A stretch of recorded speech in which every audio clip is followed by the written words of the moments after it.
Hello hello guys, hello.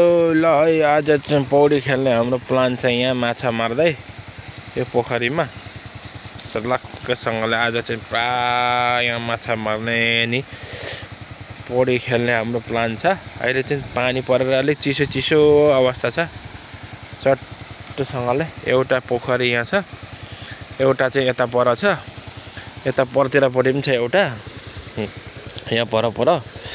अनि यहाँ चाहिँ आज हाम्रो माछा मार्ने प्लान पनि छ। यो साथीहरू आउँदैछ आज, चट्टसँगले बोट पनि लिएर आउनेछ। चर्लक्कसँगले आज चाहिँ यहाँ माछा मार्ने हो, यसो रिल्याक्स गर्ने हो। यस्तै छ गाइस आजको प्लान।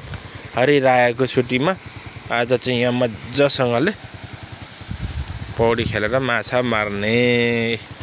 पर बादल लागेको अवस्था, गाडी यहाँ पार्किङ, बादल लागेर बिजोग छ भोलितिर। यस्तै छ गाइस।